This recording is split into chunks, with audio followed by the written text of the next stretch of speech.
Hey goats, this is Godric and I'm AR60 now, and I've been playing Genshin Impact since its launch. And for this video, I just thought I'm gonna go back to my more usual type of video, giving broader and more useful tips, bigger than resin efficiency tips, bigger than character builds, but more on the way that we use our resources in game and more so in real life. Please watch and listen closely because these are tips that I honestly don't think that anyone is talking about, so let's discuss.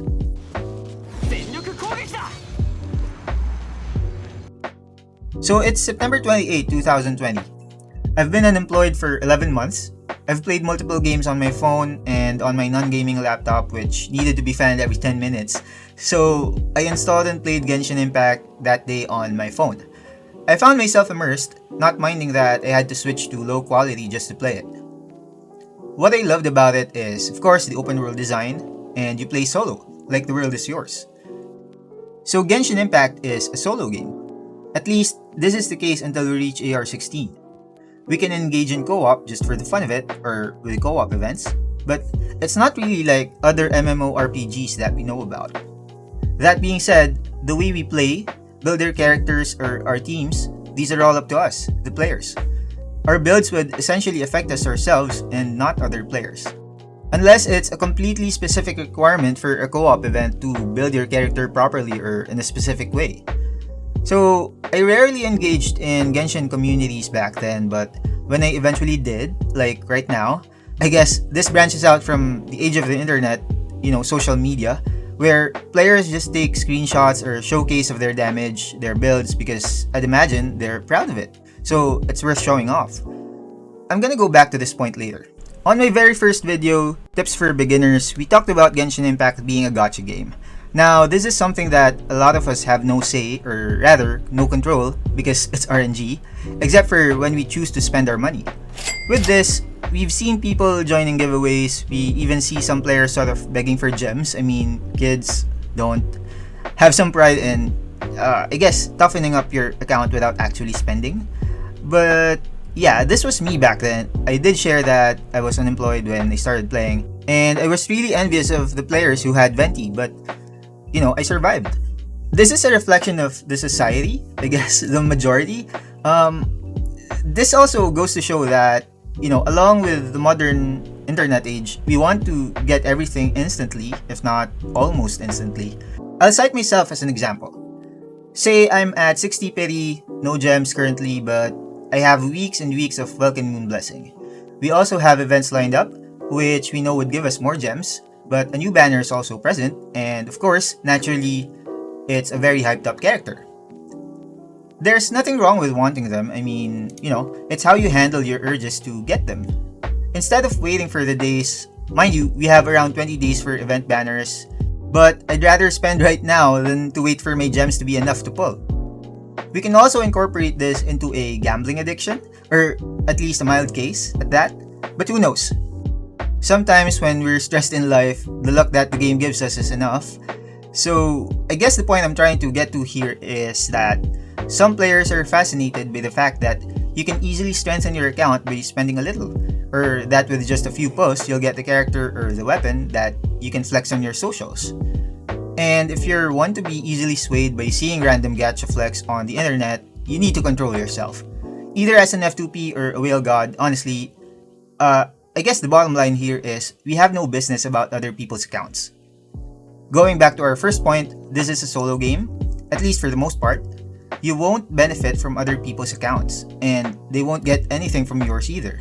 So stop flaming other people, other players for doing what they want with their account. And I also felt at one point like I'm chained to the game. Because of course, eventually when I actually found my job, I was able to spend for easy and guaranteed access to the character or the weapon I like. So I was trying to quote-unquote save my money and get the best out of my spending in-game, which led me to purchase the Welcome Moon, like I said, and lots of it. I maxed out and I'm at around 4 months. So yeah, I guess there's nothing wrong with it. I mean, right? But it sometimes feels like it's suffocating, if not overwhelming, to think that you shouldn't miss your daily logins. But this is the point of the Welcome Moon or any other scheme from even in other gacha games, honestly. They of course don't want you to leave. they need you and they need us to stick around. And regardless of having the Welkin or not, we have our daily comms to think about. Of course, we bother to do these because we want to have more gems so we can pull for who or what we like. Now, we go to the question that's always asked, should you pull for this or should you pull for that? I first found myself honestly asking this to myself when Kazuha's support weapon, the Freedom Sworn, was rerun. I don't remember with what weapon it was, but I was pretty confident about my earned gems back then, plus the fact that I have extra cash. But why do I want it? Am I gonna get mind-blowing changes to my Kazuha, to my party, even more so, to my account? So here's how I thought about it. I already have R5 Iron Sting before I got Kazuha. We don't even need R5 on him to begin with, but anyway, I have that, and I have no other character who can best utilize that. Well, I can use it on a Nemo Traveler, but I'm not even using him as often anymore. And at that point, I'm able to clear the Abyss with my current team, my current characters, and their weapons. Even if I do get lucky, what will happen to my invested Iron Sting? So yeah, this is the same case with me being this close to trying to get Thundering Pulse for Yoimiya. I've had my R5 Rust since I can't remember, so I got Thundering Pulse. I mean, if I get Thundering Pulse, what would happen to the Rust? It's just gonna be benched and rusted. But yeah, I know it's a big, huge even bump on my damage, but do I really need it? If you like a character, if you want to give them the best, by all means, do what you want. Spend what you can, but make sure you know your priorities and when to limit yourself. The same case can be said with the characters themselves. We need to remember that we can only use 4 characters in a party at once, and we need a total of 8 in the Abyss. So ask yourself, do you need this character? Or you just like them? Again, it's fine if you want to pull for them, if you can, but always remember to, set your priorities straight. So yeah, this isn't to break or kill the joy of pulling. I hope it's not misinterpreted, but I just want to shed some light on the fact that, again, at this point, or at least when you get to Inazuma or the Sumeru region, your characters would be viable enough and strong enough to carry you throughout the game. Or the end game, for that matter. And yeah, at that point, depending on your playstyle, what I mean by that is if you're targeting characters for meta or other reasons, that's up to you. You should check if the potential new character or weapon you'll get would actually benefit your account as a whole. So yeah, if you're pulling because you want to flex them, if you're pulling because you just can't help yourself, if you're pulling because you really like the character, that's your call. That's your account. With that, I'd also like to address how some people perceive the word whale, or the folks who are whaling, like it's a bad thing. We have no business with what other people want, like, or do with their own money. So yeah, that's all I guess. And with that, this is your clown, Godric, still pulling sometimes with every 160 gems.